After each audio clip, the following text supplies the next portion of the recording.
तो बात कर रहे हैं केस सीरीज़ की।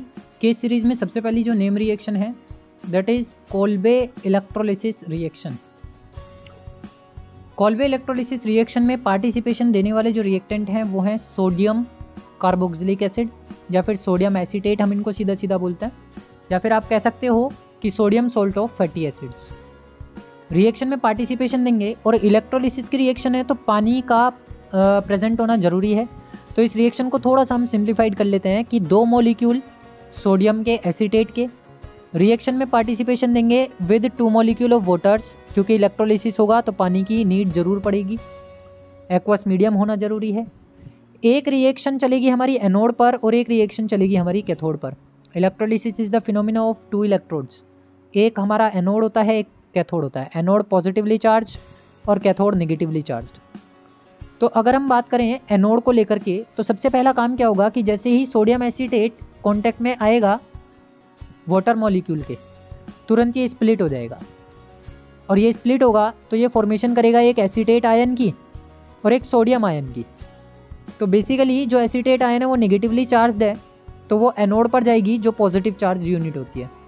तो ये CH3COO नेगेटिव चार्ज को कंटेन करते हुए, क्योंकि इसके पास एक्सेस ऑफ इलेक्ट्रॉन है, 2 मॉलिक्यूल हैं, दोनों के दोनों एनोड पर कलेक्ट हो जाएंगे।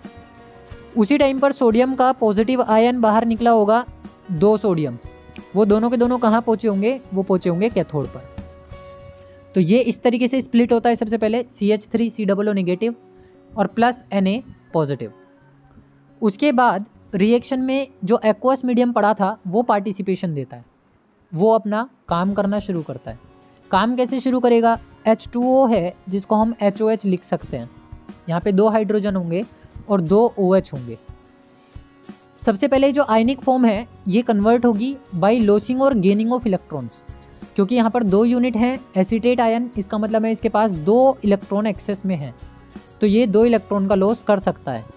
इसने 2 इलेक्ट्रॉन का लॉस किया और कन्वर्ट हो गया CH3 सिंगल बॉन्ड CH3 में, और यहाँ से CO2 गैस के 2 मॉलिक्यूल हो गए बाहर, क्योंकि CH3 आपस में कंबाइन हो जाएंगे इलेक्ट्रॉन को लॉस करते ही, और 2 मॉलिक्यूल ऑफ कार्बन डाइऑक्साइड हो जाएगा सेपरेट।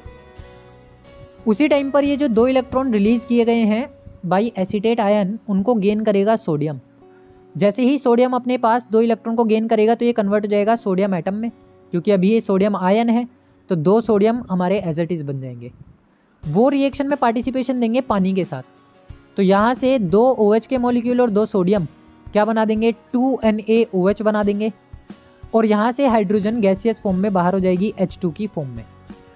रिएक्शन सिंपल है, स्टेप बाय स्टेप अगर हम फॉलो करें तो सोडियम एसीटेट सबसे पहले स्प्लिट होगा एसीटेट आयन और कैथोड पर सोडियम आयन में। ये आयन अपने अंदर से 2 इलेक्ट्रॉन का लॉस करेगा, लॉस करते ही कन्वर्ट हो जाएगा CH3 सिंगल बॉन्ड CH3 यानी कि इथेन में, और प्लस यहाँ से बाहर निकल जाएगी कार्बन डाइऑक्साइड गैस के 2 मॉलिक्यूल। उसी टाइम पर ये जो 2 इलेक्ट्रॉन लॉस किए गए हैं उनको गेन करेगा सोडियम और कन्वर्ट हो जाएगा सोडियम में, टोटल 2 एटम सोडियम के। वो रिएक्शन में पार्टिसिपेशन देने वाले वाटर के मॉलिक्यूल के हाइड्रोक्साइड आयन से रिएक्शन करेगा। ये दोनों हाइड्रोक्साइड आयन जैसे ही सोडियम के साथ रिएक्शन में पार्टिसिपेशन देते हैं कन्वर्ट हो जाता है ये NaOH के अंदर, और ये हाइड्रोजन गैस बनाते हुए लिबरेट हो जाएगा। तो कोल्बे इलेक्ट्रोलिसिस रिएक्शन में हमें मिलती है एक एल्केन। ये इंपॉर्टेंट है कि सोडियम के जो फैटी एसिड्स हैं या fatty acid of sodium salt जो हैं वो कन्वर्ट होकर के हमें क्या देते हैं, एल्केन देते हैं। नेक्स्ट रिएक्शन इसमें आ जाती है कोल्बे रिएक्शन या फिर कोल्बे श्मिट रिएक्शन। अगर कोल्बे इलेक्ट्रोलिसिस कहता है तो लास्ट वाली रिएक्शन को हमें करना है, और अगर हमसे कह रहा है कोल्बे श्मिट रिएक्शन या कोल्बे रिएक्शन तो हमें इस रिएक्शन को फॉलो करना है जो यहाँ पर दिखाई दे रही है। बेसिकली ये जो रिएक्शन है इस रिएक्शन में बनता है salicylic acid. Salicylic acid, formation of salicylic acid हमें मिलती है फ्रॉम द फिनॉल। फिनॉल का कन्वर्जन सैलिसिलिक एसिड में होना कोल्बे रिएक्शन को या कोल्बे श्मिट रिएक्शन को रिप्रेजेंट करता है। अब बेसिकली सैलिसिलिक एसिड है क्या? सैलिसिलिक एसिड होता है बेंजीन की रिंग के ऊपर मेन फंक्शनल ग्रुप में COOH का काम करना और ऑर्थो पोजीशन पर OH का काम करना, ये होता है सैलिसिलिक एसिड, जिसको हम ऑर्थो हाइड्रोक्सी बेंजोइक एसिड भी बोलते हैं। सबसे पहले मैंने क्या बोला कि फिनोल का कन्वर्जन होता है, तो आप क्या करेंगे, एक फिनोल लेंगे, ये फिनोल को आप डालेंगे NaOH के बेसिक मीडियम में।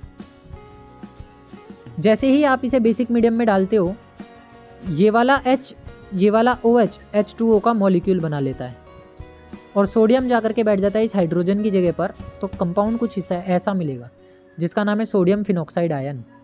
इसको हम बोलते हैं सोडियम फिनॉक्साइड। अब सोडियम फिनॉक्साइड के ऊपर हमें पास आउट करनी है कार्बन डाइऑक्साइड गैस, और साथ के साथ हम रखेंगे एसिडिक मीडियम। पहला स्टेप आपका फिनोल, फिनोल पे आपने पास कराया NaOH का एक्वस सॉल्यूशन, बन गया सोडियम फिनॉक्साइड। सोडियम फिनॉक्साइड पर पास कराई carbon dioxide gas in acidic medium. तो ये जो COO यहाँ पर दिखाई दे रहा है, वो इस सोडियम फिनॉक्साइड के इस H के बीच में जाकर के अपनी प्लेस बना लेगा। एक हाइड्रोजन मैंने यहाँ से खोल दिया, एक्सपेंड फॉर्म में लिख दिया, और CO2 मॉलिक्यूल उठा करके इस बॉन्ड को तोड़ के बीच में बिठा दिया। तो कंपाउंड कुछ ऐसा बनेगा इस टाइम। ONA अपनी जगह पर है, यहाँ पर COOH बन जाएगा। जो CO2 था उसको हम एक्सपेंशन फॉर्म में लिखेंगे COOH। अब बेंजोइक एसिड तो हमारा आ गया, लेकिन अभी ये सोडियम की फॉर्म में है। तो ये जो एसिडिक मीडियम हमने डाला है H पॉजिटिव, ये अपना काम करेगा और इस सोडियम को यहाँ से रिप्लेस करेगा। जैसे ही ये सोडियम अपना आयन बनाते हुए वापस निकलेगा रिएक्शन में, तो हमारे पास जो कंपाउंड होगा, मेन प्रोडक्ट होगा, वो कुछ ये होगा। OH अपनी जगह आ जाएगा और COOH अपनी जगह आ जाएगा। तो ये जो चीज़ है वो कहलाती है सैलिसिलिक एसिड। इसका मतलब ये हुआ कि ये जो बेसिक मीडियम हमने डाला था वो रिएक्शन को केवल इनिशिएट करने के लिए डाला था। इस रिएक्शन में इस NaOH का रोल केवल इतना है कि वो फिनोल के मॉलिक्यूल को रिएक्टिव बना देगा, और इस एसिडिक मीडियम का रोल इतना है कि जो बेसिक मीडियम हमने पहले डाला था वो basic medium as it is हमें मिल जाएगा। तो ये थी K सीरीज में कोल्बे रिएक्शन या कोल्बे इलेक्ट्रोलिसिस रिएक्शन।